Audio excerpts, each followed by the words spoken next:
The financial life of someone with ADHD can be chaotic.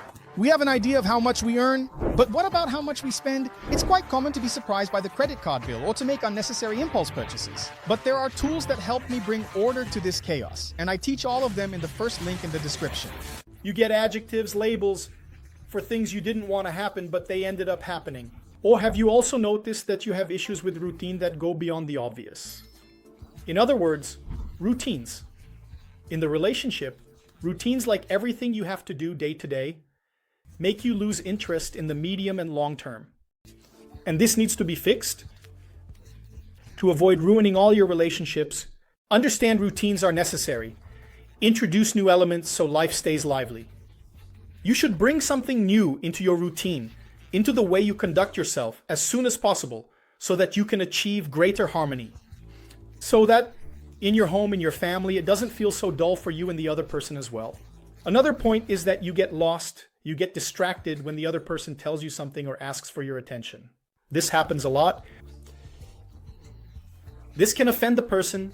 You have to understand that there's a key point to being there in the moment when you're with someone.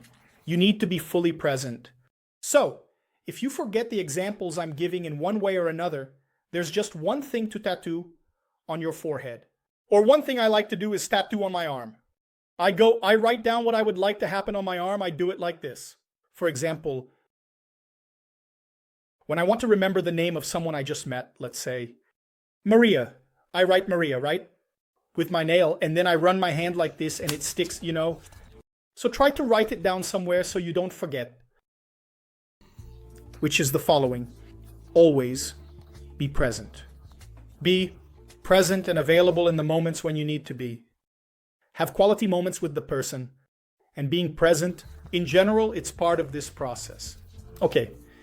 Another point that often happens to me, it might happen to you, is that in many cases, in the middle of silly and trivial conversations, it can start a fight over something you said that was perceived as offensive. Intentionally. Then you try to explain to the person what you really meant by that, but it doesn't always work out. We can't demand from people complacency or demanding from people leniency about what you're doing wrong, let's say, right? So, if you have a constant behavior that isn't good, that isn't the way you talk, sometimes you're a bit harsh. You're very hasty when you speak. It can come off as offensive, harsh, and if you don't keep an eye on that, you also can't expect the person to stick around. I'm not going to forgive you. I know it's ADHD. No, don't worry, relax, Evita. Avoid constantly apologizing, as well as demanding that the person forgive you. The best thing to do is to correct it quickly. Try to avoid even saying the word sorry. Okay, so, acknowledge yours. You say like, sorry, right? But don't keep asking for mercy, right? You say like, no, sorry, and you already change your attitude. Your attitude speaks louder than any word. And then this leads to a very common next point in ADHD. You make a bunch of promises. Usually those with ADHD feeling guilty all the time, forgetting, messing up. You make a bunch of promises, hoping that those promises will change the relationship all of a sudden, that they'll improve, that they'll correct the course, but it's not always like that.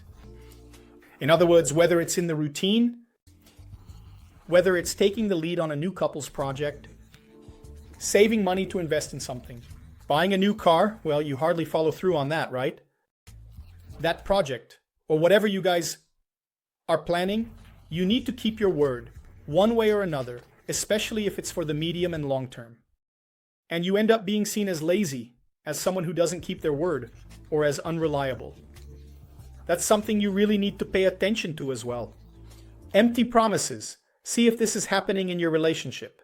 And if it's happening, tattoo it on your arm too. Only promise what you can actually keep. Over time, you will train and you will see it like this. Dude, I'm not going to promise since I can't ensure it. It's better to say you won't promise since you can't ensure it than to keep making empty promises, which devalues your word. A bunch of empty promises, and then your word means nothing. ADHD can indeed impact your life. Have you ever felt that if you had the courage to act exactly as you think, everything would be different? People would respect and admire you? Many adults with ADHD are wasting precious time in life because they can't break free from the cycle of self-sabotage. But I developed a method that changed my game, and I'm going to teach it to you in the first link in the description.